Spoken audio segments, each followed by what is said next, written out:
Yes. We'll begin with the Pledge of Allegiance.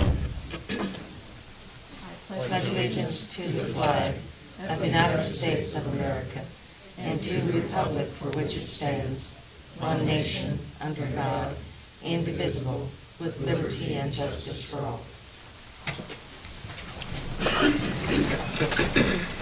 Good morning, everyone. Welcome to the February 22nd meeting of the Board of County Commissioners. I'm Shelley Bueller.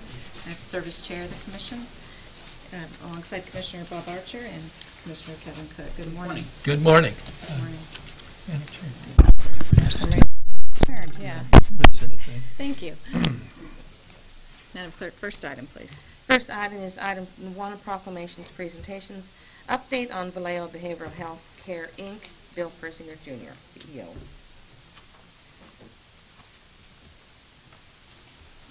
Morning, Commissioners. It's a pleasure to be here. First item on the agenda is to say thank you for your ongoing support.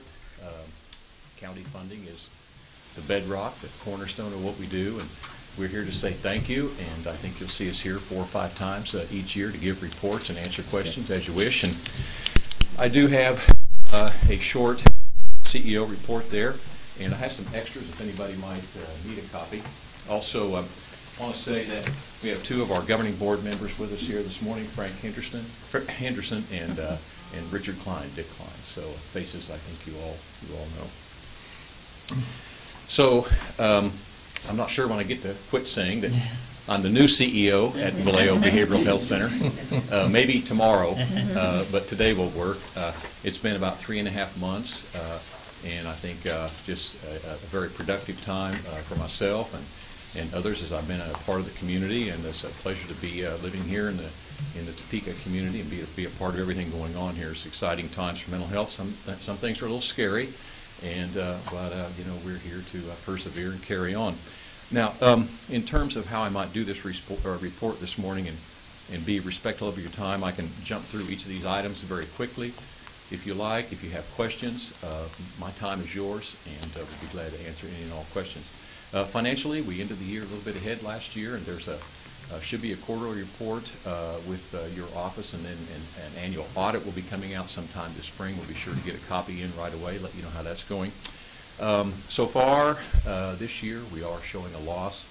Several things going on there. We are going to be losing our Health Homes program due to a cutback at the state level. We have had some of our consumers who have had a little bit of difficulty getting their medical cards, their Medicaid benefits, and that has slowed down income for us and has not disrupted services for the consumers, because we do carry on, you know, regardless of a pay source. But we have had some financial slowdown in that regard. Also, mental health centers have used to play a role in screening Medicaid recipients prior to them going into a psychiatric hospital. We had a code, a billing code that we use, and that code has been taken offline. Again, though, we still do the work, just without the revenue. So I do want to just give you that brief financial report. Be glad to answer questions on that. Data in brief, you can see there, had a slight increase in the actual number of people served last year. Would like to say that we're visiting with county officials about perhaps a way to enhance behavioral health, that is mental health and substance abuse services to county correctional inmates, and maybe help prepare for their release from jail so that they can find housing and jobs and the treatment that they may need.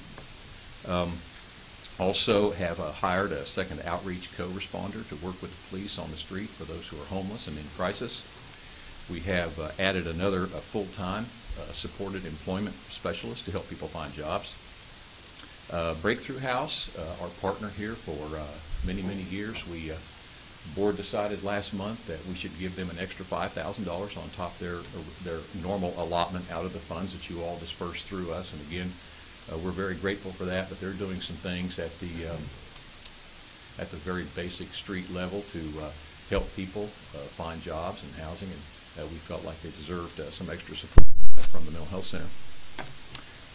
We are, I think, facing a challenge this year in our 24-hour facility called the Residence. There are 400. One of the needs that I've been made aware of is for psychiatric prescribing services after hours in real time, and that's going to be a difficult challenge to meet and a costly one, but we are putting our heads together to figure out how to do that. I've had some conversations with people. Be glad to update you on that anytime. Been doing a lot of work with other providers, Alice and others out there in the community in healthcare and social services, and have tried to become active with some chamber events and just kind of be plugged into the wonderful processes going on in Shawnee County right now. Homelessness, we did receive a $975,000 3-year grant to enhance services to the homeless, and have been, which allows us to deepen our partnership with Frank and others who are serving those who need a place to live and have a lot of other needs as well. So we've also been working on what's called our recovery centers or crisis recovery centers. You may have heard about the Emergency Observation and Treatment Bill, and I think that that particular piece of legislation is going to go to judicial review, but if passed and funded, would allow certain communities to provide 24-hour secure care for people who are having psychiatric crises. Again, the Health Home Program we think is going to go away on June 30. That's been good for the Mental Health Center. It's been good for our consumers as well. So with that, I'll conclude my report and stand for questions. And, Thank you, Bill. Are there questions, first of all? Go ahead. Commissioner Archer. Quickly, and thank you, Madam Chair. You recently took a road trip with Brian Cole, our Director of Corrections, down to Tulsa.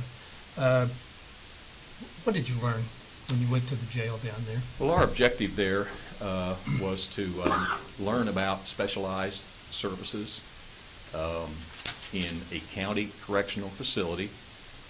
It's about twice the size of Shawnee County, population-wise, as you well know, but for quite a while there, they've had a program of services, a wide range of mental health and substance abuse services, in a pretty structured way for county inmates at all levels, preparing them for release or, making their time served, a lot more productive and safer for everybody, actually, for staff. But we learned that it takes a team of people to serve people who are mentally ill, who are behind bars, so to speak, or people with substance abuse problems. We learned that we have a good amount of energy for that here in Shawnee County, and we took a look at their facility, not as close as we wanted to. Bob, it's still under construction, so we were kind of stopped at the fence level, but we did have a chance to interview their psychiatrist and one of their other prescribing staff, an APRN. Got to visit with some staff who work on the line and got to see their current facilities, which are okay, but I think they're going to be able to upgrade their services once they enhance their facilities down there. And so it gave us a lot of ideas here for Shawnee County. And in fact, spent a lot of time talking about upstream. What can we do to keep people from getting to jail in the first place? Once they're there, what can we do to, if appropriate, shorten their stay, if that's what is best, the interest of society and the individual. And then while they're there, how can we create a safer and more productive environment for people. Particularly those are the most challenging. It's a pretty high-risk environment, as you well know. But we did learn that there's a lot of community support for that, and it's just brought a lot of people together down there. So, as we know, that's going to be a continuing, growing issue for Shawnee County, and I think your input is going to be invaluable in moving us forward. Well, I want to compliment Brian on his leadership and Tim on his driving skills, and Dick for the entertainment down the back. Okay. Thank you, Bill. Thank you, Madam Chair. Yes. Commissioner Cook. I just might note that, this common theme through all of this is partnerships. Yes, sir. And if we talk about the partnerships between the county and Vallejo and the community, and I want to appreciate you coming in to us to talk about those partnerships, but over the upcoming year, we think about the budget as being in August, where we talk about just how much the allotment will be for mental health, and that would be a really easy way to start and end the conversation. Here's a check, go forth and do good deeds. But it's more than that. It's about partnerships. It is. Are there things that we can be doing as the county commissioners that you might point to that we could focus in on? I kind of put you on the spot there. No, that's all right. Your time is precious to us, and we'll just come here as often as you want us to make reports. But I've appreciated the time, the chance to visit with each of you and get to know your work here. Just if you have time to learn and listen about behavioral health services, and when I say that phrase, you know, for the audience or the public, I mean mental health care and addictions treatment. If you have time to learn what our partners do, Family Service and Guidance Center, Breakthrough House, the mission, other services I'm sure you're pretty familiar with, but your gift of time, you know, would be in reviewing our materials. For example, there's a lot of reading there in front of you called our program information booklet. It's just, there's a lot of detail in there. If you find a program of particular interest, you want to read about it or learn more about it, we'd be glad to come back here and explain it more, bring staff. I could actually bring somebody who knows what they're talking about. But 5 more days, I might know everything.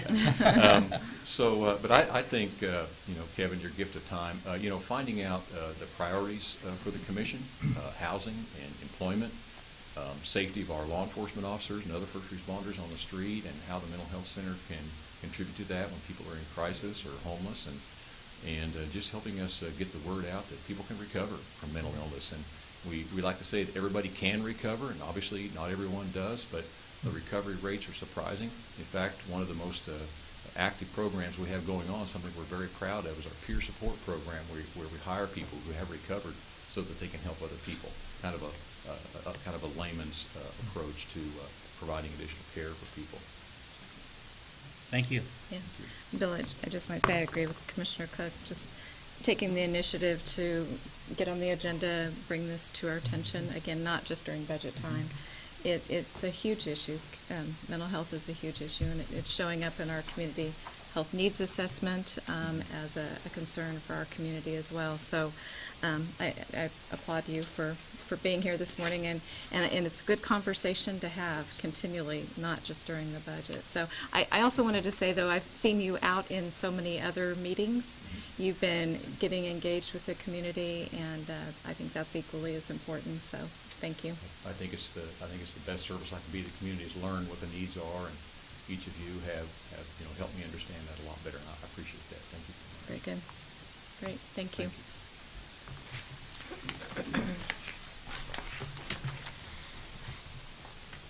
Item 3, consent agenda. Are there questions on the consent agenda items? I would move for approval. So motion by Commissioner Cook, Second.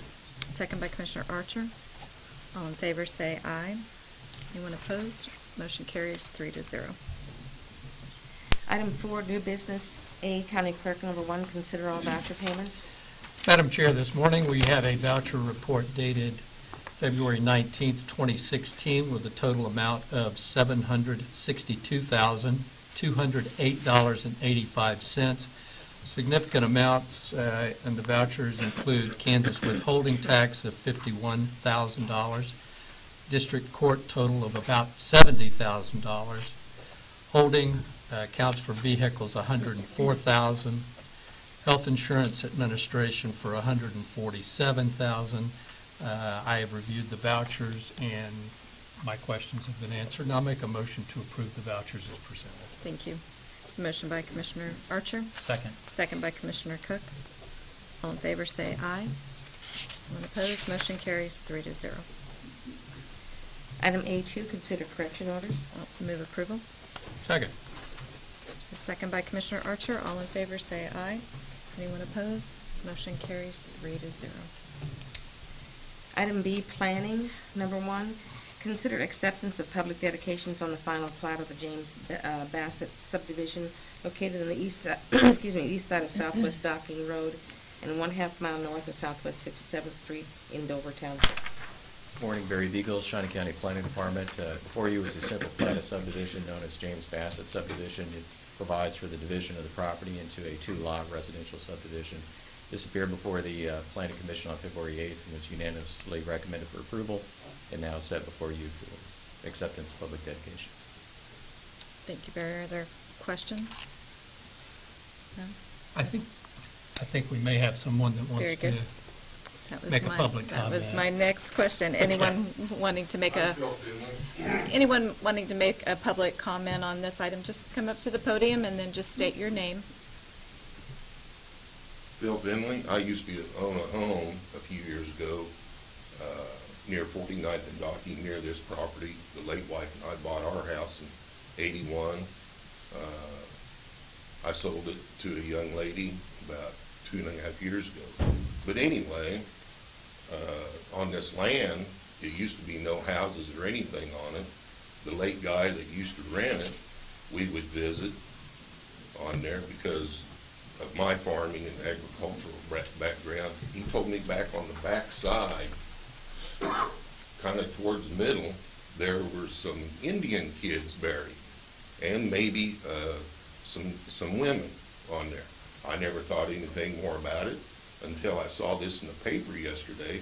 Even though there's houses built up, generally, I'm no Indian expert, but where burial sites are at, they're most usually in places where off the beaten path they are, if you do that investigation. But shortly after we bought the place, I got a hold of this map, and it shows clearly on here this used to be an old Potawatomi Indian reservation right here. And it's lined out right there.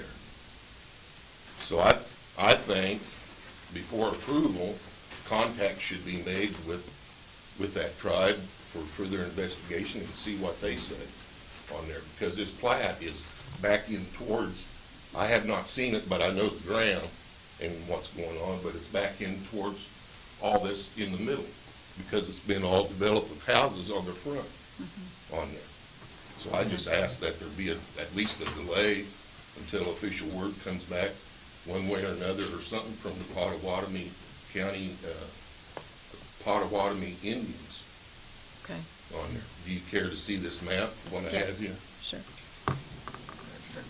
Barry, I might have a follow-up question for you, if that's okay.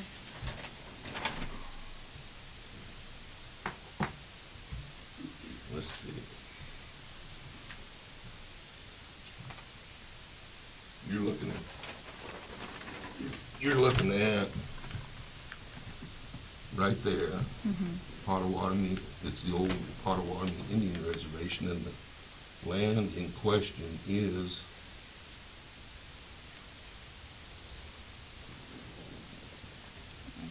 there, right there.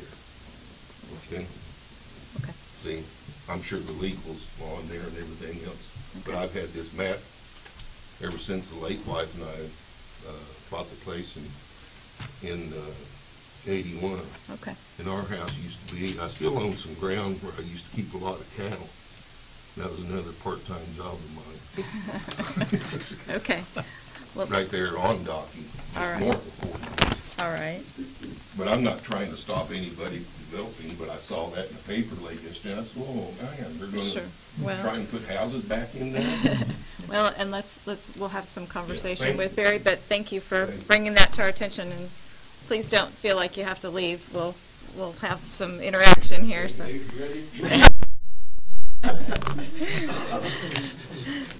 Barry, this is a new development, so it's something that did not come up at the planning commission meeting. I'm not sure that this in any way affects the title of the property, the Okay. existing 44-acre tract and its ownership. This may be a question that the State Historical Society would want to take a look at, see if there's an archaeological site for which they would want to have any sense of preservation. But like I said, I don't know that it has any effect with regard to the plat, which is before you, but I mean, if there's anything that needs to be designated, then that would be something we can coordinate through the state. Because they do work with private property owners Yes. on different sites. I mean, I know that there has been some, Our review does not Coordination show with that them. there's any state or national registered historic places or Right, right. places of interest with respect to this property, but given this gentleman's comments, we can certainly coordinate with them and see if there's anything that they have in their records with respect to the property. okay. Madam Chair. Thank you. Yes, Commissioner Cook? If we might ask the county councilor I to agree. weigh in. Good morning, Commissioners. Rich Eckert, County Councilor. Nothing actually happens unless an artifact is discovered during construction, and that hasn't obviously happened yet. So Mr. Beagle's right that it shouldn't affect your decision on what you're going to decide today. But a lot of the standard contracts, AIA contracts, have a provision in there that the moment an artifact or bone is discovered, all work has to cease immediately. and then you notify the proper authorities. And that would include the police, it would include the coroner, and it could include a historical society such as the one we have here in Kansas. And until those three entities are settled, and it could involve reburying the remains if that's what they find, then that work has to stop. But that's a private matter between those entities. Further questions? Thank you. Anyone else wanting to comment on this item? Yeah, I'm Rick Schmidt with Schmidt Beck and Boyd Engineering. We're representing Mr. Bassett on this subdivision. Honestly, I couldn't tell you if there's a burial site out there. My field people have been all over that property and have mentioned nothing to me whatsoever. Not saying there is or whether there isn't, but just saying they haven't mentioned anything to me, so just want to throw that out there. Okay, thank you.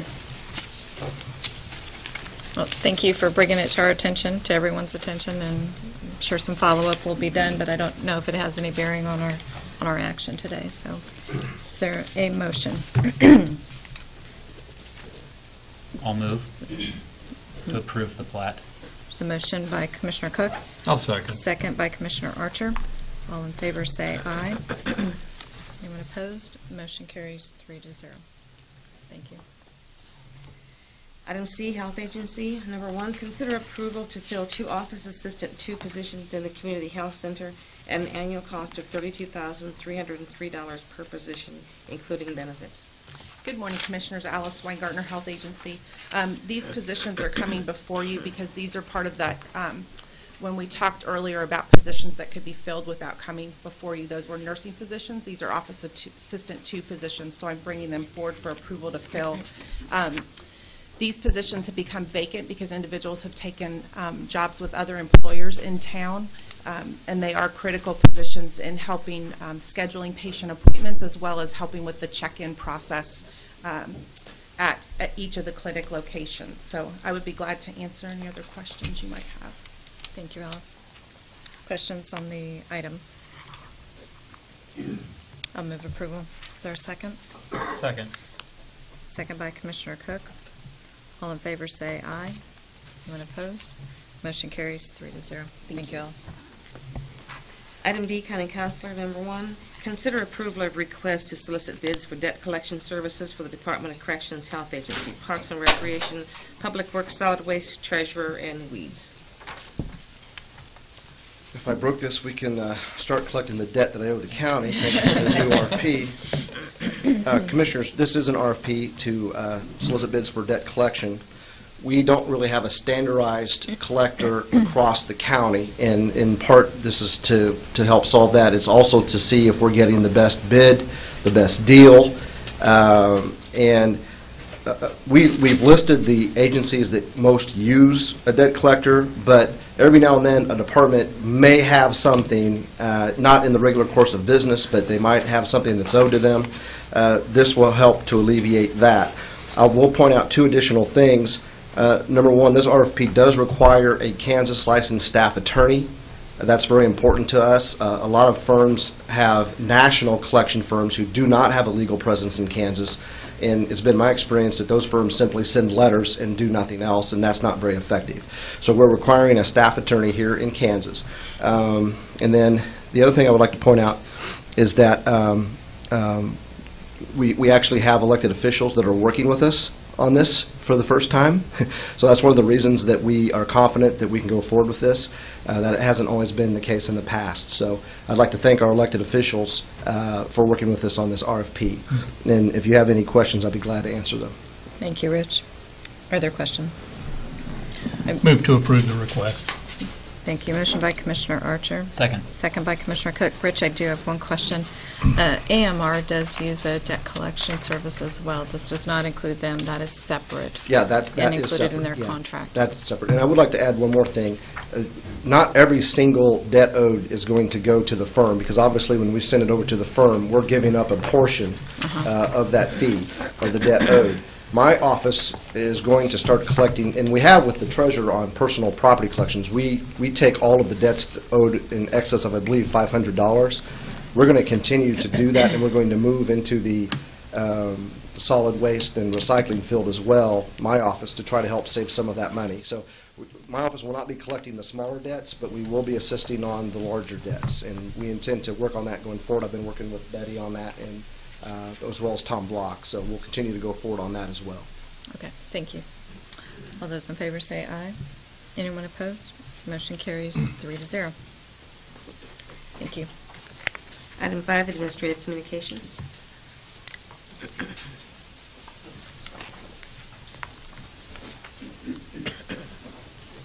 Just wanted to, Barry Beagle, Shawnee County Planning Department, just wanted to give the commission a quick heads up with regard to the activities of the Building Code Committee that you commissioned on January 21st. They met for the first time on February 10th, and they took 2 actions at that time. The first was to say that we would follow the City of Topeka's building code as a starting point for discussion for building codes in the unincorporated area. And then the second decision that they made to meet the Commission's 1-year time frame by which to return with a recommendation, they broke up into 3 subcommittees. One that is working on scope, meaning dealing with the building codes and how they need to be reflective of unincorporated Shawnee County. The second dealing with specifically on the fiscal approach and the self-supporting approach and how that is to be achieved. And then third and finally, the last subcommittee is working with coordination with the City of Topeka in whatever form that may be, as well as the organization of the building code program itself. Those subcommittee meetings will begin this Tuesday and Thursday, and then continue again next Tuesday. But most importantly, a website has been developed. I want to thank Stephanie Kuhlman with the IT office again in assisting us in the development of that. And that website can be accessible through the county's main webpage and through the planning department's webpage.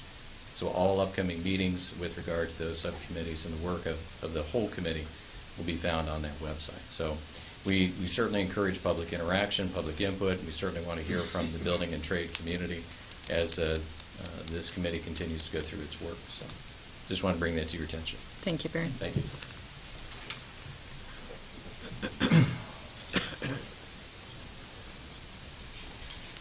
Good morning, Brian Cole, Shawnee County Department of Corrections. I just wanted to kind of provide 2 brief updates. One of them is that was about, it's less than a year, but we started looking at the population committee that was looking at our bonding, the jail population, the bonding rules, the court rules, and things like that. Judge Osman leads a group from the Department of Corrections, the District Attorney's Office, the Public Defender's Office, and Court Services, and that we're analyzing a lot of data and looking at the jail population. We're looking at the rules that are in place regarding how people qualify for certain bonds.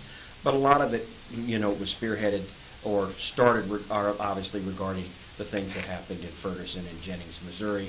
We want to make sure that we stay ahead of the game. We want to make sure that we're looking at things proactively and making sure that we're ensuring a proper and equitable bonding system. This isn't to be soft on crime by any means, but it's to be able to make sure that we stay out of litigation and we stay away from the problems that other jurisdictions have. Lastly, I wanted to just add a little bit that we provide a travel update on our trips, and usually we do it in writing, but I like to do it here. It was a very good trip to Tulsa. We did learn a lot. When you look at different physical plants and, their operations, I went down there as the director with 2 different things in mind. One of them, I wanted to look at their operations to see what we could do to collaborate on what we could provide them to help their operation, but also what we could get back. And there are some ideas that we can take back with us. But the main reason was to look at their mental health and their physical plant. And as Bill mentioned, the physical plant wasn't as far along as I thought it would be. So I do want to, they're anticipating it being done in December of this year. I would like to probably come back later in this year and ask for permission to go back and see the finished product. But they do have contracted services just like we do. It's a competitor of Corizon. They have Armor, and I'm quite familiar with Armor. But we did have some quality time to meet. I would say there's a lot of things that are very similar in Tulsa as far as the way they do business, as far as their medical and mental health. They're not yet at the stages of having a full-blown mental health program. But there's a lot of things that, when a lot of people talk about the grass is greener somewhere else, when I go to these other areas, it always makes me feel good of what we're doing here in Shawnee County. And, you know, I've said this before, that our staff is the biggest asset we have. You know, what we have in Shawnee County is very good. I'm not saying anything negative about Tulsa. They've gone through a tremendous rough time here in the last year or so. But it was good to collaborate with them. We've invited them to come up and see our operation. But it did. It gave us some really good ideas on where to go with mental health, the challenges they have. They have about 1,500 inmates compared to our about 500. But a lot of things that they do differently, and you know, when we talk about staffing analysis or whatever, they have 1 to 100 to 110 inmates, where we might have 1 to 50. They don't pay out overtime at all. What they do is they allow their staff to build up comp time. They don't pay it out, but their staffing is so short, none of their staff get off. So they're in troubles just like we are when it comes to recruiting. You know, I was stopped in my tracks when the person said that we don't pay overtime. I thought, well, you know, how are you doing that? And they said, well, we just allow them to build up time, but the caveat is they don't get off. So I thought, well, that's a good way to do things. No. No, it's not a good way to do things. But you know, I shared some good things with our staff, you know, and again, this isn't because Tulsa had a lot of good things. I liked the layout of the facility. The efficiency of being able to respond to emergencies in the facility is better. They have a U-shaped facility, where ours is a very big maze. But I did like their physical plan and things like that. I did spend some time with their staff and things like that. Fortunately, I couldn't get them to recruit them up here because it's too far to drive. But it was a very good trip. It's not the end. We're doing a lot. We're working very close with Vallejo, continuing on working that. And there's areas of discharge planning we have to work on. Again, our work from the jail and in law enforcement, again, is not to be soft on crime. It's to divert those who don't need to be in jail to better services to break that cycle. But if somebody with mental illness needs to be in jail, they need to be in jail, and I'm all for that. But there's a lot of people who we're trying to find out, those who have mental illness, if the crime is about their mental illness, let's see if we can provide them services. So we continue to work with Bill, and we're hopefully by the end of this year we'll have a lot, in addition to our mental health program. So, but it was a good trip. So, Good. Thank you. Thanks for the report, Brian.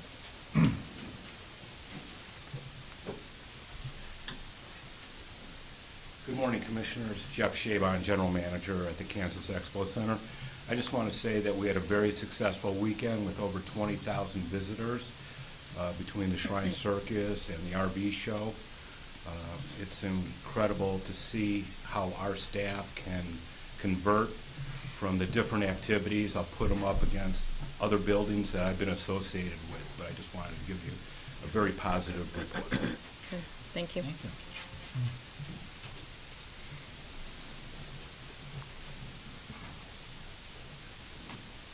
Good morning, Steve Bauman, County Appraiser.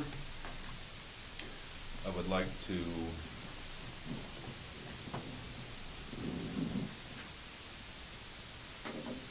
I'd like to turn this on.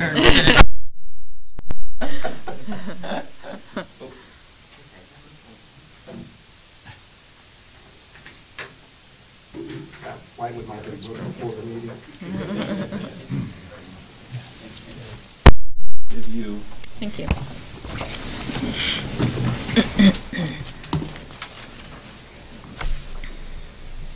have some additional copies if someone else wants them also. It's usually in black and white though.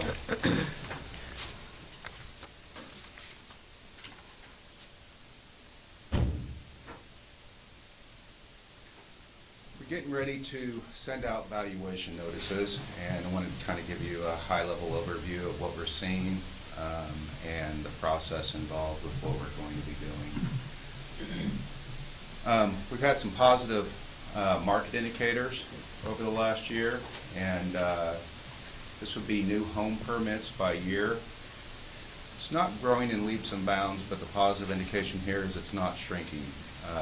So we're looking at 210 new home permits this year, 209 last year, but it's steadily increasing. I would suspect that we're going to continue to increase as we go throughout the year. Sales by year, total number of sales, pretty good increase here, 3,400 sales in 2015, up from the prior years, a pretty good amount. So when we take that and look at it by month, and the reason why we want to do this is make sure we didn't have an anomaly month. We can see that 2015 in orange is at the top of each month as we go throughout the year, and didn't see any drop off towards the end of the year either. So all very good signs that our market is stable and getting stronger. What we're seeing with commercial values, we're seeing about an overall increase of 3.5%. Some areas will see, some different property types will see larger increases, some not so much. It's at the better end of the commercial market that we're seeing the increases. The same goes for the residential. We're seeing about a 1.5% increase. Not as large as what I would expect, but it is a good sign. Again, those are in certain areas, probably the better locations that are seeing those increases. I would estimate that as we're going through the year, we're not going to see anything that would slow that down, so maybe some continued positive growth. Met with realtors and Wichita,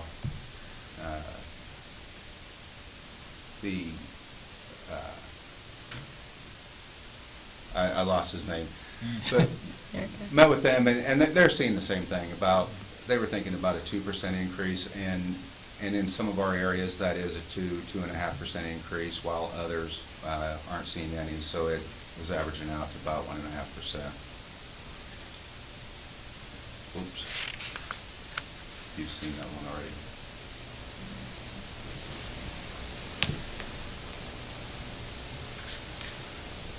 New construction, seen about $51,250,000 in residential new construction. That's about an 8% increase over last year. Commercial new construction, about 11% increase, $41 million. So that's good signs. Some of this will be under economic development and won't be added to the tax roll, but it's good signs that they're building, that we're building. There's a lot of good signs out there. We will be mailing our evaluation notices March 1st, and we'll only be sending those owners where the property value's changed a notice. Process has saved us over estimated $150,000 since we started this in 2011. We started it out of a necessity to avoid losing more people, and it's actually worked out very well. So we're estimating that we're going to send 20,000 notices this year. Approximately 85% of those will see an increase. The other 15% will see a decrease.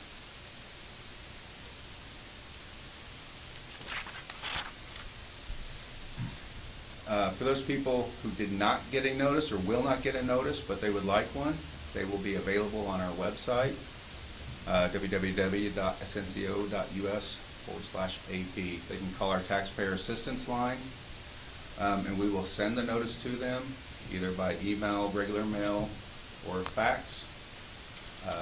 Stop by our office, we'll print the notice for them.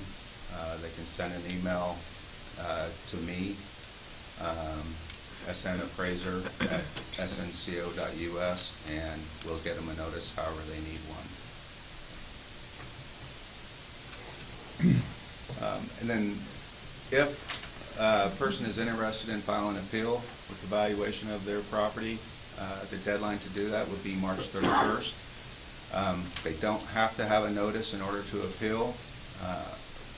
We have a taxpayer assistance line. The number's 232-4461. That will be open the day we send out notices, March 1st. Our appraisers We'll be answering the phones that first week.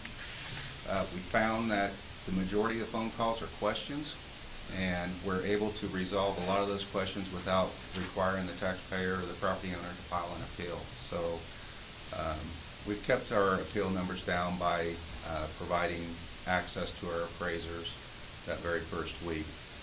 After that first week, our appraisers will still be available for questions, so you don't necessarily need to file an appeal to have questions answered. But it's usually the first week that we see the largest amount of phone calls. And then we'll be starting the hearing process after that first week, so our appraisers will be in and out of hearings during that time. For any property owner that misses the deadline because they either didn't get reminded because they didn't get a notice or they forget, they'll still be able to pay under protest in December or the second half in May. You have those options.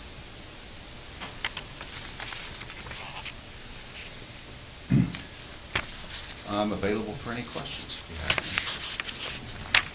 any. I don't know if I have any. Commissioners? Good information. Commissioners, do you have anything? But it just seems to me that those new construction numbers say very positive things about the economic future of Shawnee County. Mm-hmm. And I did read a front page story in the Capital Journal this morning about commercial property, and particularly the demand for property in downtown Topeka. Mm-hmm. So it seems to me the revitalization effort, redoing Kansas Avenue, it's really starting to come together. So thank you, Stephen. Thank you, Madam Chair. Commissioner, good. Thank you, Steve, for coming and presenting this information. It's always good information to get and look at. Now, if this information is always online, it's always available, you don't have to wait for your notice to start looking for it, right? That is correct. Now, the 2016 notice will not be available until March 1st. Right now, I believe there's a notice link, but that's to the 2015 notice. So I guess I would caution everyone on that the notice that's currently out there is last year's. And again, you don't have to wait to receive your notice in the mail to file your appeal. Absolutely not. You could call up March 1st, 8 o'clock in the morning, and we'll be available to answer phone calls. Good deal. Thank you. All of this included on your web page then? This could be, certainly. Just an idea. It will be. Thank you, Steve. Welcome. All right. Anyone else? Commissioner Cook, you have anything? I don't have anything to add for Ministry of Communications. Okay. Commissioner Archer? Quickly, Madam Chair, I wanted to put a plug in for the YMCA, and they had a handout that says, want to be a lifeguard? Sign up now and get certified at the YMCA of Topeka. And I noticed they've got class dates, 1 in March, 2 in April, and 2 in May. And I wanted that to be publicized because I believe we're going to need a lot of lifeguards this summer. So thank you, Madam Chair. Very good. And I believe we're all serving soup tomorrow at Doorstep's annual fundraiser. So we will be serving Portuguese green, and I don't know what the other, I always remember that, but always a good time there. I don't have any other administrative communications, so. Item 6, executive session. And there is not a need, so we are adjourned. Thank you.